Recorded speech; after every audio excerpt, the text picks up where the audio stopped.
I'm not gonna lie. Many of you may not know this, but Doctor Strange in the Multiverse of Madness stood at the cradle of Sakar's birth. It was that movie and the appointing of Sam Raimi as its director that led to the creation of this board. I must admit, I wasn't too convinced that Sam Raimi was the right choice. I'm not a major fan of the Spider-Man movies, and I was afraid that he was a little bit out of touch with modern filmmaking. Today, I can only kneel and bow my head and pray that he will forgive me. That one true God that is Sam Raimi. Hallelujah.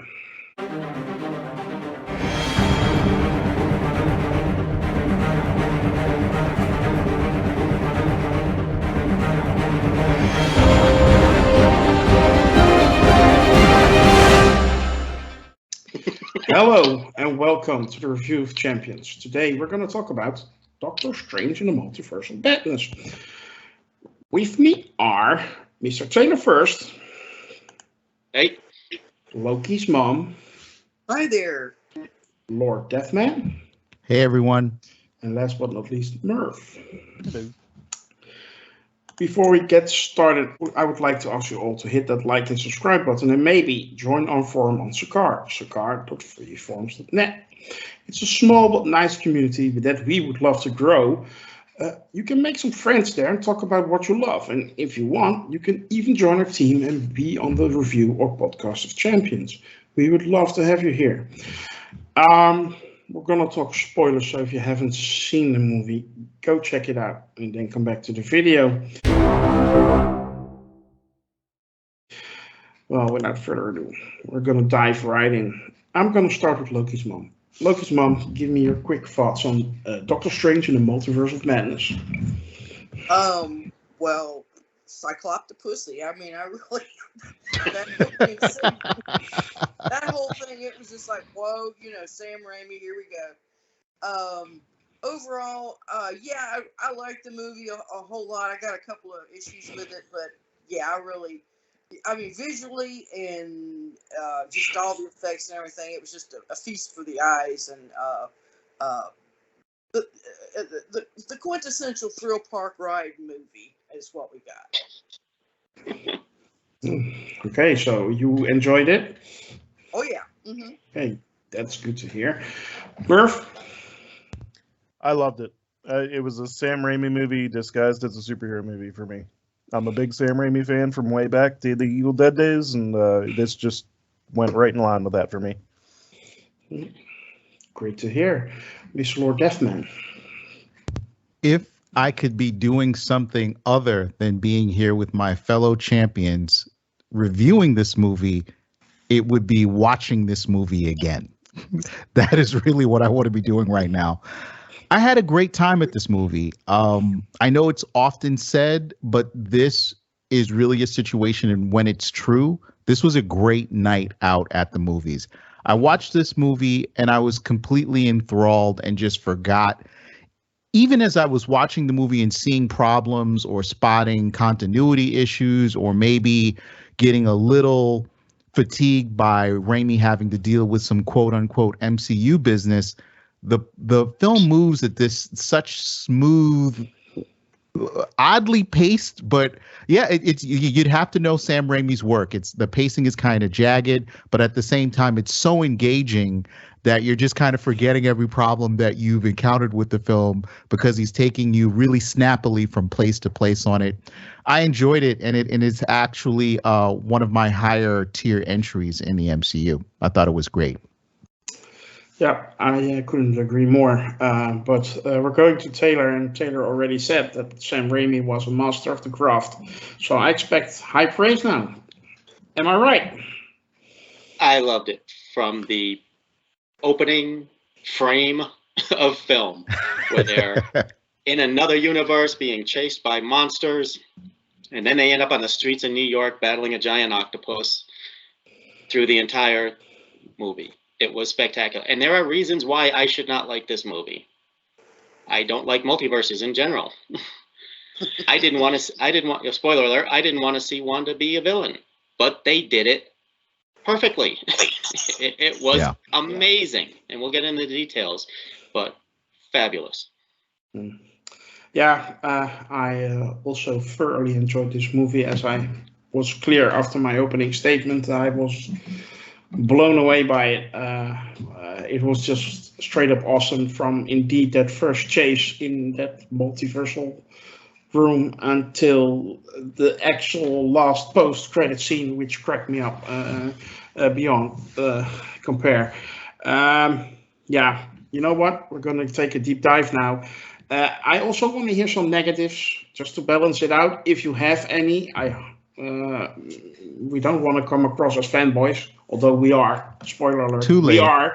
we are fanboys, but still, or fangirls. Sorry, Loki's mom. Loki's mom, take it away. Yeah. Well, Lord Deathman said that about watching it, needing to watch it twice, and sometimes I think that's one of the things when you go to the movies, you're kind of stuck. If you miss something in that movie, you're out of luck. You can't rewind it. Just like even with the first run of Moon Knight, we can, if we miss something, oh wait a minute, let me rewind that and catch what happened there. We don't have that luxury with the movies unless we pay for another ticket or sneak in or whatever. So yeah, it's probably going to take me another viewing to get my full assessment of it, how I really feel about it. I think the one thing I came away with it was like, have you ever just had a fabulous, just everything? It was the table settings were just great. Everything, the entertainment, everything's right. You get done with that great meal, and then you realize, well, they never served the main course, and that's sort of where I felt like with this. It was like it was so much of this, and we didn't get a lot of exposition. I think if they had just paused it down for a little bit, a few scenes where we could get a little bit more what's going on here, I think it would have been better. As it was, you're kind of go from one thing to the other, and you don't have a chance to really think about what you just seen. So yeah, I think that was probably the biggest issue for me as far as that goes. I want to see MCU finally, whatever this phase 4 meta narrative is going to be. I wish they would hurry up and get it down.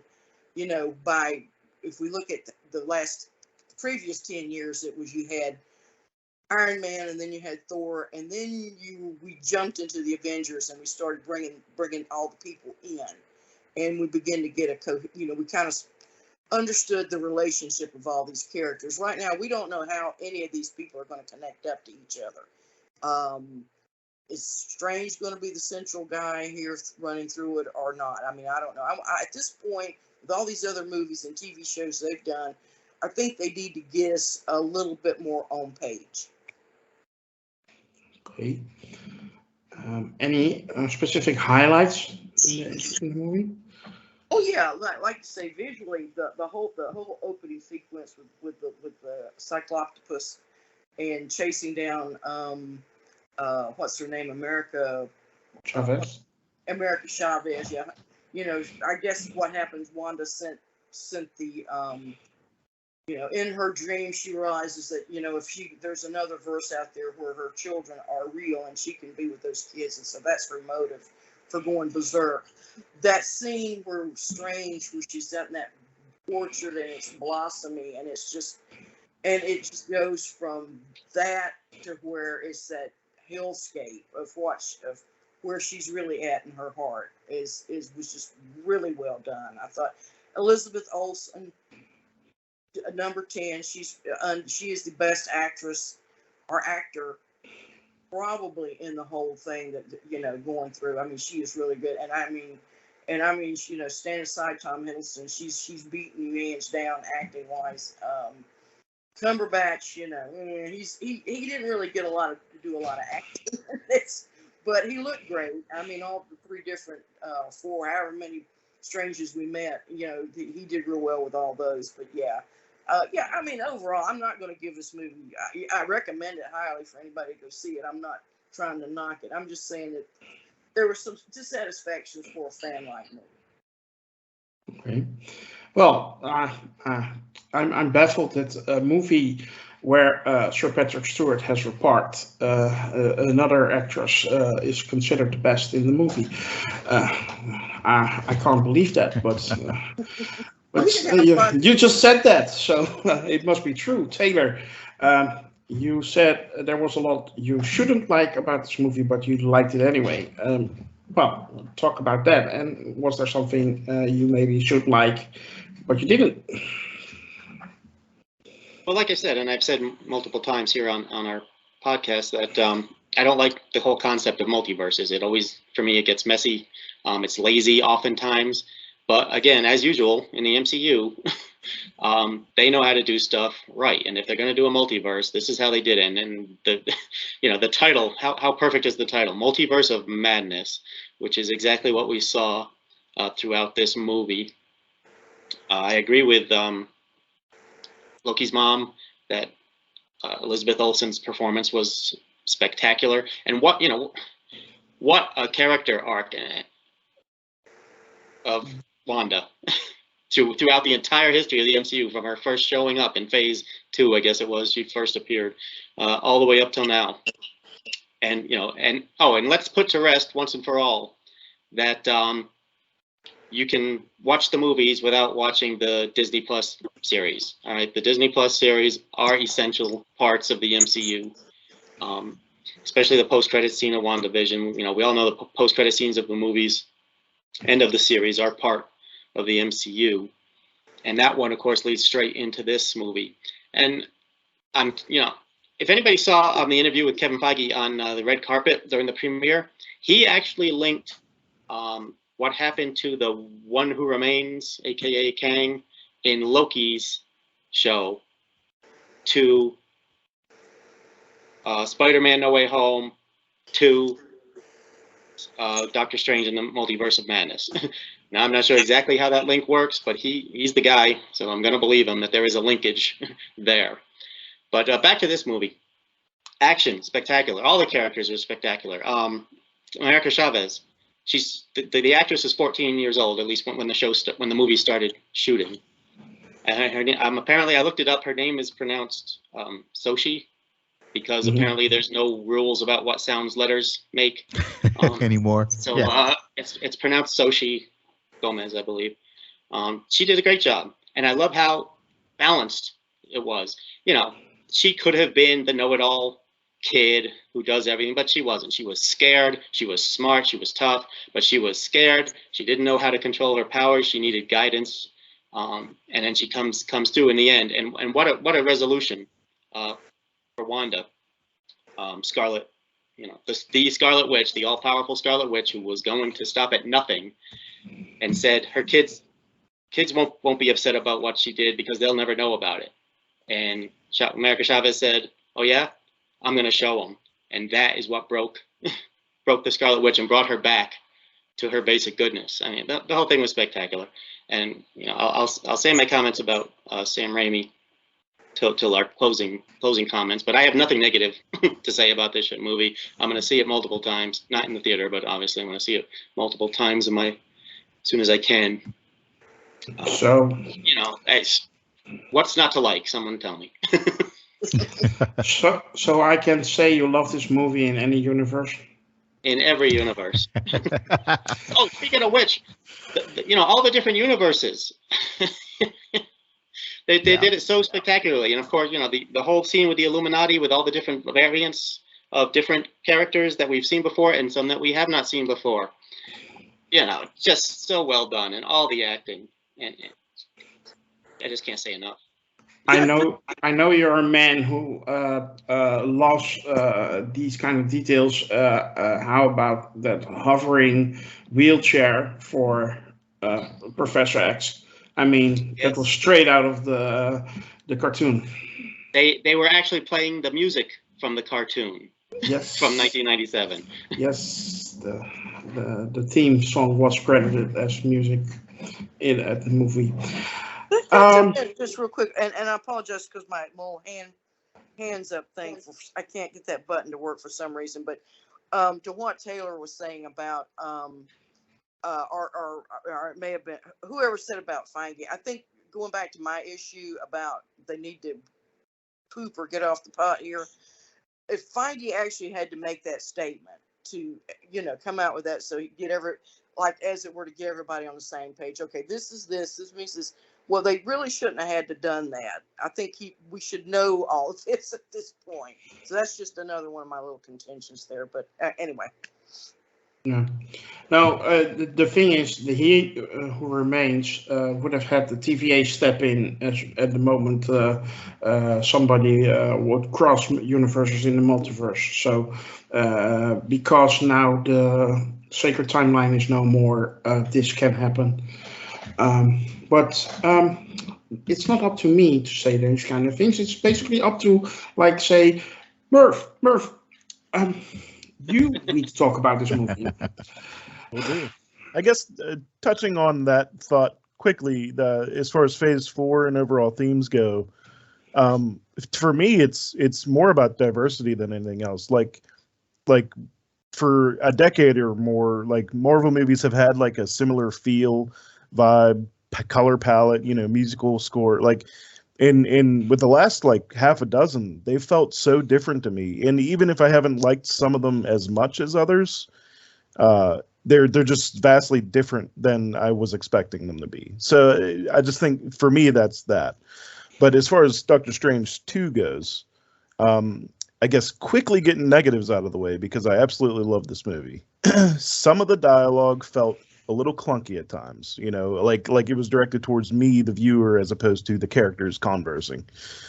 I did feel a little bit of the dialogue being exposition heavy in the beginning. Now, maybe it wasn't enough. It's hard to go into this viewing it as somebody who hasn't seen some of the things that you needed to see coming in, like WandaVision. Like, I'm sure there are plenty of people who went to see this not seeing WandaVision and felt a little lost as to how Elizabeth Olsen's character gets from A to B in this movie.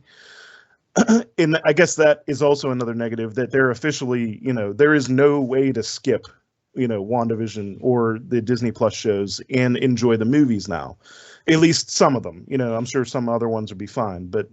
And I don't know if that's a good or a bad thing. It's cool to see them build off stuff, but it's bad knowing that like some people might just not have access or might not be able to see these shows, and now they go out to see a movie and they're probably leaving there more confused than they were.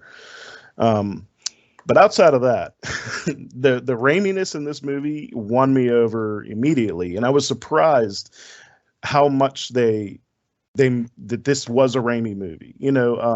Like with the Spider-Man movies, it never felt like full on Raimi.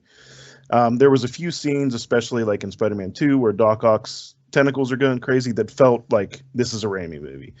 But this movie felt, and maybe Doctor Strange is the perfect place for it with the supernatural and the mystic and all that stuff, that really fit with Raimi's style. But it felt bonkers, perfectly bonkers. And I loved every second of it. Mm-hmm. I'm sorry. Was somebody? No. Oh, I heard something. Talking about the scenes that were a little bit exposition heavy, or talking to the viewer instead of to the character, the scene which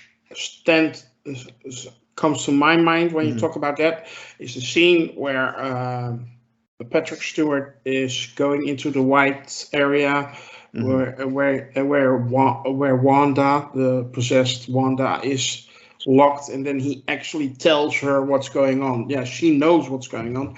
That's basically for the audience, and that was a little bit too much for me at that moment. But that is one of the few times I was like, I don't need this. I know what's going on. But it's just one of the very few times that happened. Not to just pile on all the praise to Elizabeth Olsen, but she stole the show for me, like as far as the character goes. Like her acting alone was great, but whenever, like, I didn't expect her to fall into the like prime villain role right away. I thought maybe she'd fall to that through the events of the first half of the movie, and then maybe the second half would be trying to clean her up. But the fact that like her first scene is basically her being revealed as the big bad set her up as this almost Terminator-esque presence, just chasing America Chavez through wherever they're going and just slaughtering people along the way. And I I rooted for her for like 80% of this movie, and I probably shouldn't have, but she was so charismatic and just won me over. And then especially in that Illuminati scene where they felt so confident that she wasn't a threat, and they were so cocky about it, just enough that like watching her just like unravel Mr. Fantastic and like, you know, take his mouth away for Black Bolt, like that, it just, I applauded in the audience. I was probably annoying everyone around me because it was just so exciting for me.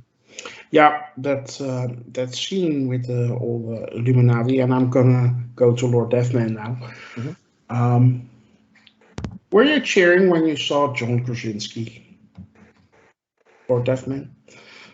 Was I cheering? I was. I'm surprised because you are not the biggest fan of that fan casting. And I'm going to eat this crow. I'm going to eat every single bite of this crow because as many times as you will see John Krasinski in a Photoshop that a fan does, I'm like, okay, that's not him speaking. That's not him acting the part of Reed Richards. This is just because superficially you think this guy is a good physical match for Reed Richards in the comic books. But I was blown away when I actually saw him emote and do a performance as Reed Richards. I was like, this guy could be nailing it. So I don't want to say he's completely turned me around on the idea that he could be Mr. Fantastic in a Fantastic Four adaptation. But I will say he did a huge amount in a little bit of time to bring me around to the idea that he would be the right guy, regardless of who ends up directing it. So, yeah, I kind of was cheering right along with everybody else in the crowd, honestly, when they saw him as Mr. Fantastic. Well, maybe it's Sam Raimi himself who will do the Fantastic Four, or maybe it's John Krasinski himself who will direct the Fantastic Four. But, Lord Deathman, did you have any critique of this movie, or is it just you just want to perfect? Highly praise it for like 5 minutes in a row? Go ahead. I do have some criticisms of this film, but before I say that, I'd like to just preface it by saying that when you are watching the movie, and I think us sort of as critics, as pseudo critics, we go in and you kind of have this mental notebook going on and you're trying to do analysis of the film while you're also trying to just enjoy the film as a piece of entertainment. And I have to say that Sam Raimi makes that impossible. He's like, dude, put that notebook away. You got to sit down here and you must enjoy this film. And I was just totally carried away with it.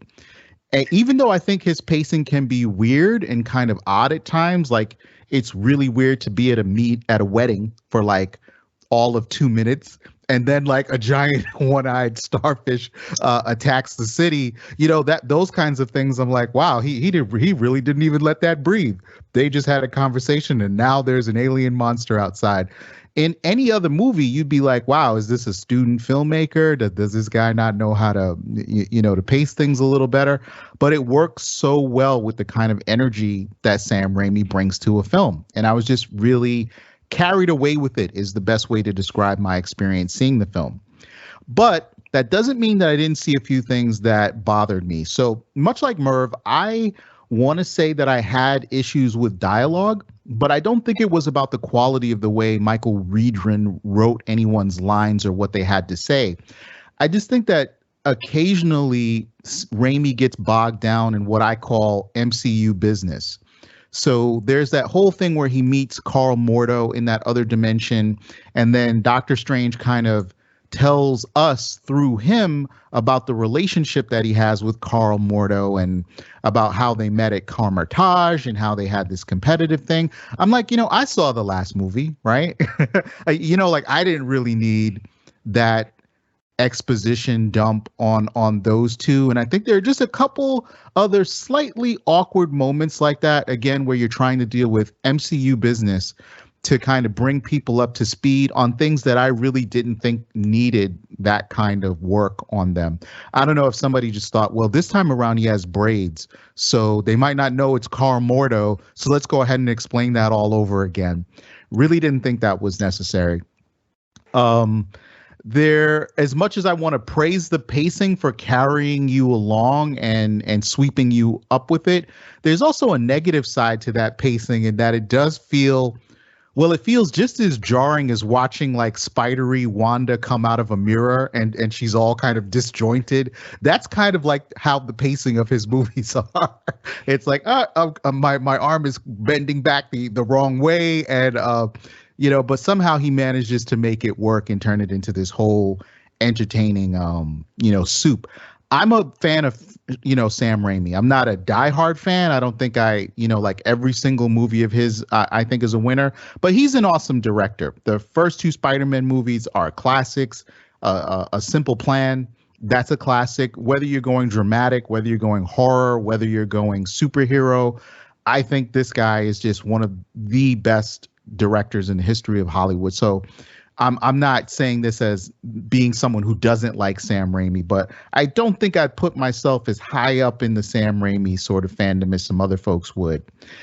As far as other serious critiques, there is the kind of camp that comes with the Sam Raimi style, so you have to take that in there. And it's hard to describe that camp, but it is kind of like a moment that you're seeing that is super horrific that can then instantly be undercut with another moment of humor. And I really think Raimi does that a lot. And sometimes it lands and sometimes it doesn't. So those were my only serious criticisms of the movies. But I've got a handful of things that I must say in terms of what I thought was great about this movie. I loved Wanda as a villain, and I thought that I was going to be disappointed by that. So I have to join in with the rest of the panel and say Wanda as a villain, I think, and I'm really not a Wanda stan. I love the Scarlet Witch. I love her as a character, but there are people in the fandom that go way too far over the deep end as Lizzie stans and Wanda stans. And I'm like, guys, this is a Doctor Strange movie, right? We have to continue his journey. Like this this can't be like Wanda Vision plus Doctor Strange shows up for a few minutes. But I have to say, seeing her do it and really steal the show, I think she's given just much more good work to do than Benedict Cumberbatch. Her journey furthers a lot more than Benedict's. Benedict's a great actor, really crisp, has a great delivery, has captured the character, but we don't really get to advance his journey all that much more in this film. I don't think a lot really changed for him. I just don't think that we got to follow him out as much as I'd have liked to. So I have to put that down as yet another negative as I praise Lizzie Olsen. Sure. I don't think that's the case. I think actually this movie was about Doctor Strange healing his heart and healing what he had to do with the snap. He had to give the time stone to Thanos to cause victory, which caused harm. You see Dr. West at the beginning in the church. He lost his brother while he was snapped away. His brother passed away. We've seen that before in the MCU with Monica Rambeau, who lost her mother while she was snapped away. So there's a heavy toll that action took on Doctor Strange when he gave that time stone away.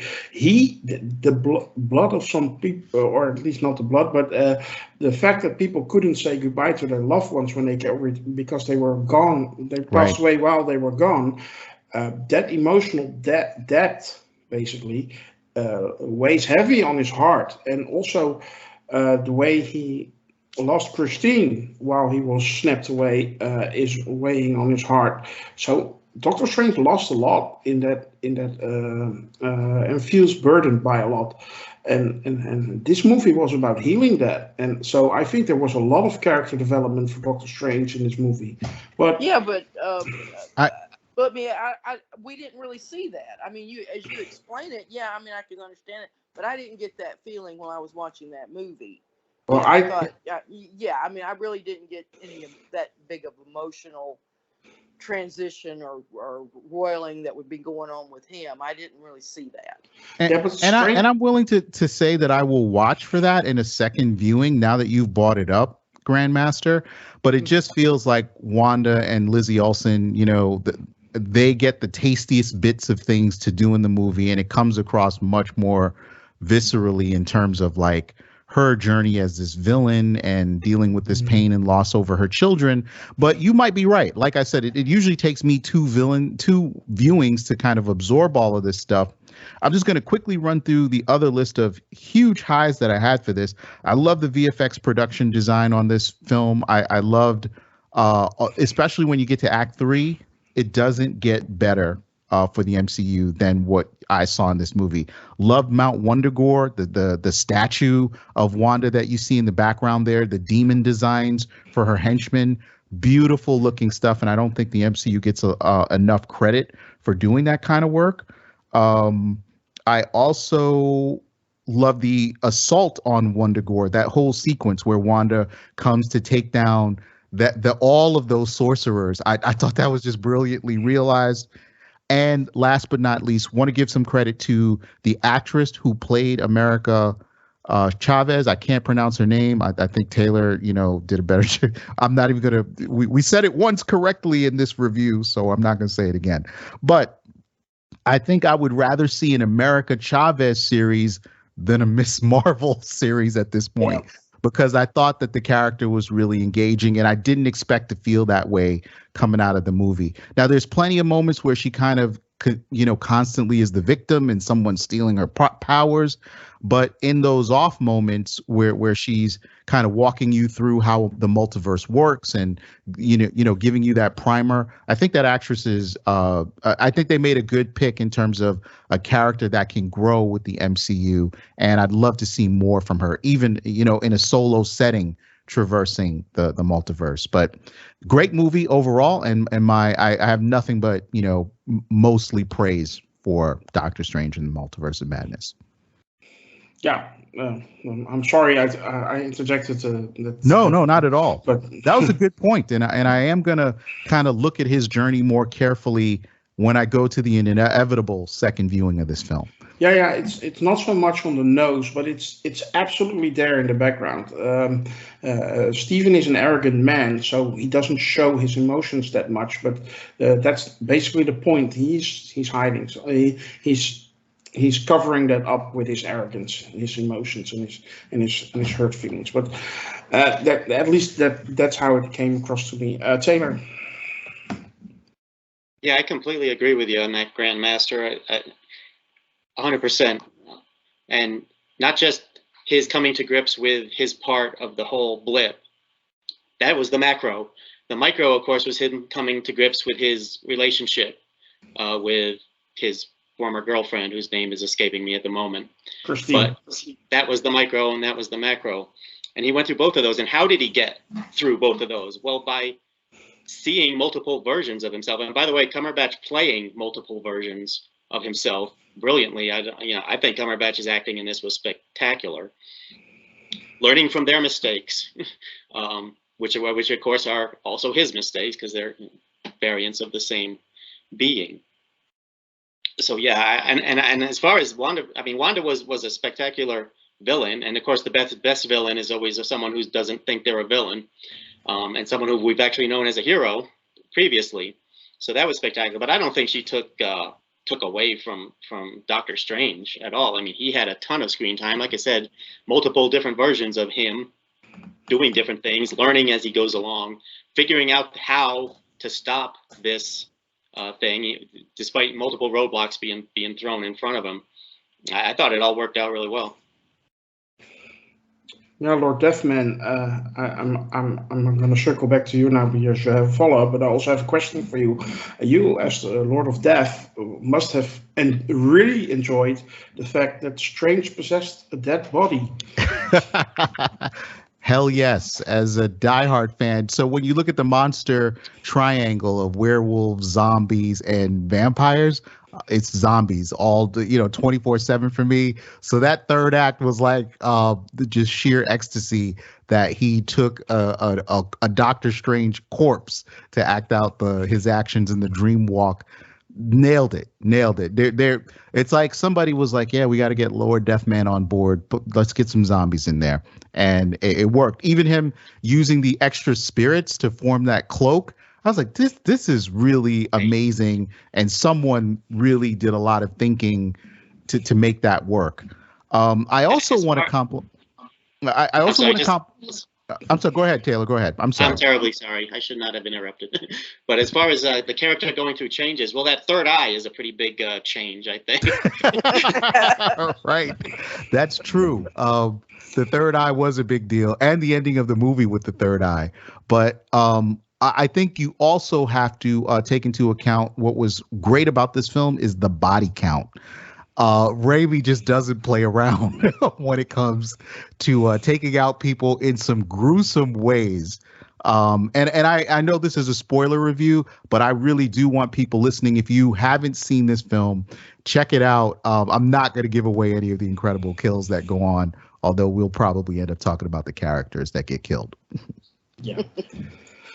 Yeah, we kind of have to. I mean, we had the Illuminati. I just want to have some more talks about that. Sorry, Merv.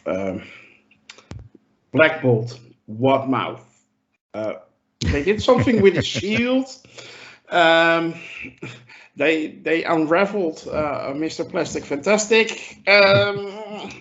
Just talk to me. What did you think about that whole sequence?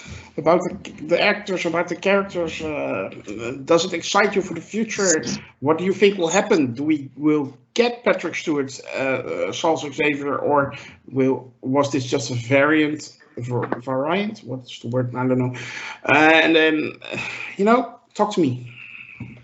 As far, I definitely like that they've planted these actors in these roles, or at the very least the character's introduction, so that if they do decide to bring them in, they have a means to do so without being, totally. They've already introduced them. So if you've seen this movie, you're like, oh, that's that guy, that's that person or whatever. And I like that they brought, familiar faces to some characters. Like, I've never seen the Inhumans, but apparently that's the same guy who played Black Bolt in the Inhumans.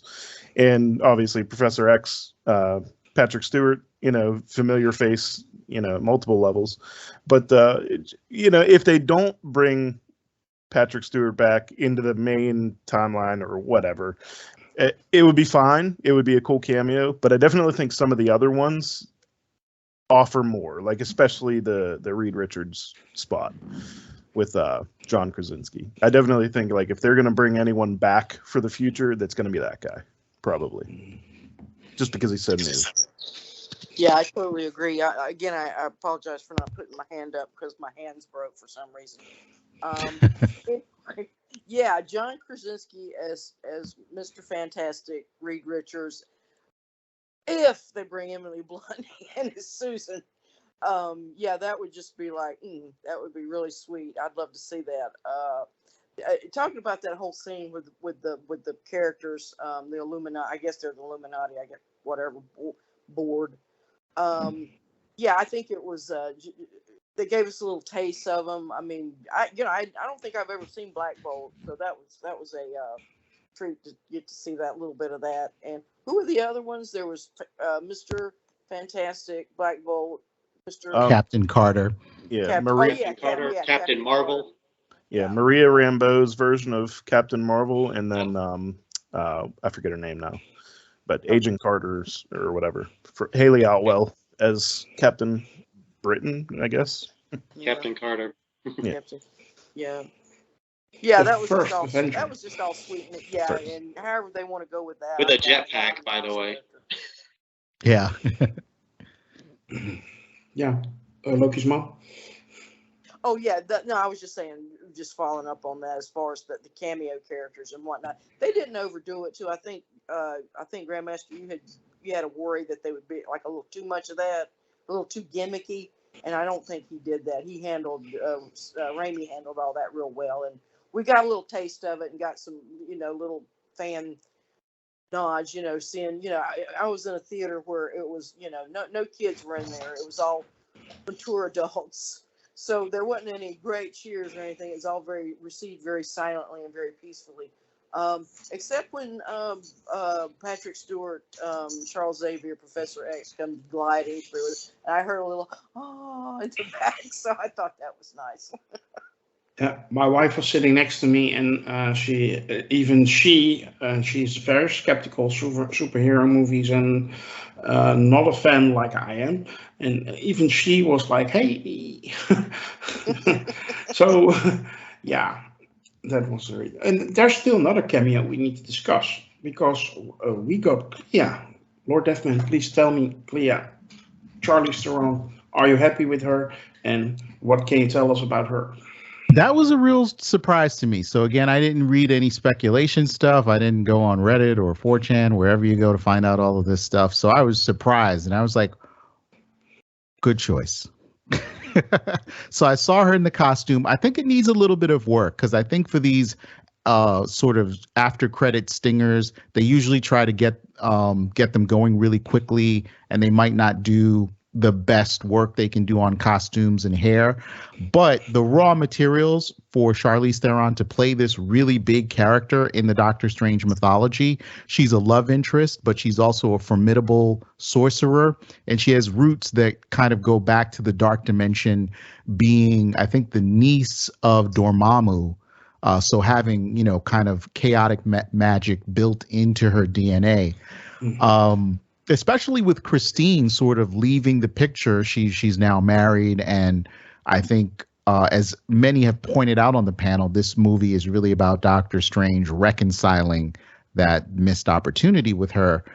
Charlize Theron and Benedict Cumberbatch, I think there might be enough chemistry to carry this both romantically and as a sort of sorceress duo. So I was pleased with that. And I have high hopes for Doctor Strange 3 that she ends up being a bigger character in that and not just a smaller cameo. I hope if they get they receive children, they look like her. Anyway, I want to take some closing remarks before I move to rating. So, is there anything anyone would like to say about this movie? Yeah, I just want to point out, just because I don't remember if it's been mentioned, but Danny Elfman's score was a perfect fit for this. For Sam Raimi's visual style, Danny Elfman's score was, those two things combined just really nailed it for me. Okay. Taylor? Yeah, I think it's poetic that Sam Raimi directed this movie, taking not just Marvel full circle, but taking the genre, not just this genre. Sam Raimi is the father of our current golden age of superheroes, sci-fi, fantasy, super spy, pulp, action, drama. He really is. And you may think I'm talking about this here, but I'm not. I'm actually talking about this here. This is where the current golden age started. This shared universe right here. If you don't believe me, I can do a 3-hour podcast all by myself explaining it to you. I'll record it and we will put it up on the channel. So that's number one. Raimi, everyone just thank Raimi from now on. Okay. Number two, and I forgot what number two. Oh, apparently we know there's going to be a Doctor Strange 3, right? He will return? He will return, and I'm assuming it'll be a solo movie with lots of other people in it. Yeah. Including Charlize Theron as Clea, so can't wait. I hope it won't take as long as the second one did after the first one. We got a whole freaking Spider-Man trilogy in between, and not the best one. Anyway, Lord Deathman. Yep, just a couple closing remarks. I just want to say that this film is a great film. You could be critical about certain aspects of it, but honestly, the good parts of this film so overwhelm those negatives or minor nits that you might have that you likely have some other agenda if you could put together like a 10-minute video of just everything wrong with Doctor Strange in the Multiverse of Madness, one of those YouTube type videos. I also wanted to point out that according to the Hollywood Reporter article just released a little earlier today, 8:40 a.m. Eastern, The box office for Doctor Strange 2 is at $185 million for the weekend, including the previews on Thursday, which is when I went to see it. And it's at $450 million globally. So I know not a lot of people are into vanity metrics and, it doesn't really matter how much a movie makes. And if you're not into the business side or you don't do RT, I'm not going to say this is everything as far as the movie goes, but I do think that it counts for something in terms of how audiences are responding to this film. People are enjoying it, and that's fairly clear. It's probably on track to outpace the grossing of the first film already. And I think that Sam Raimi and the cast and everybody involved behind the scenes really deserves a lot of credit for putting together another fantastic MCU entry. Absolutely. Like I said before, I loved it. And, well, there's not much left to do but rate it.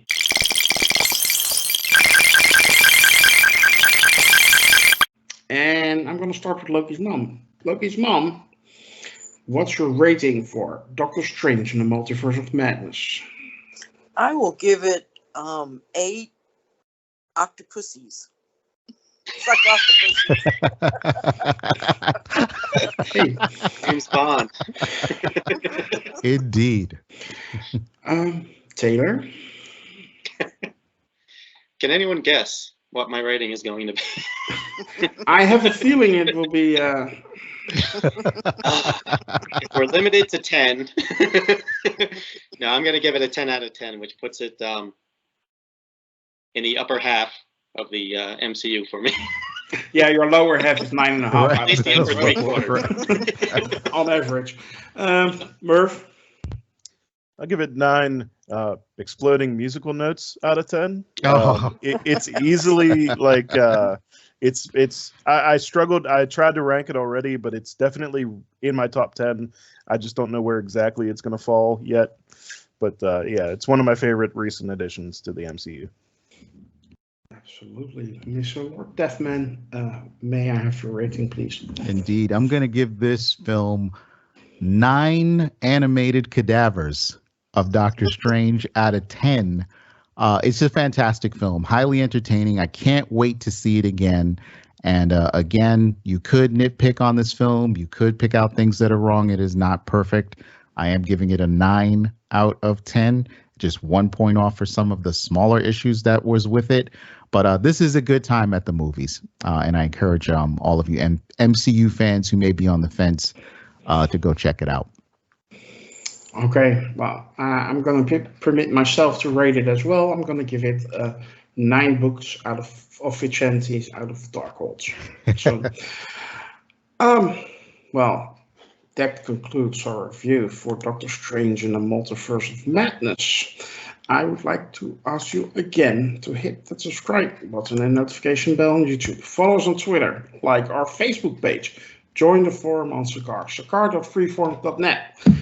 That way, you will never miss us, and we won't have to miss you. Thank you, and see you next time for our next movie review. Don't know which one that will be. Maybe Thor, maybe Morbius, we don't know. And be on the lookout for our upcoming Obi-Wan Kenobi and Ms. Marvel review series. Bye.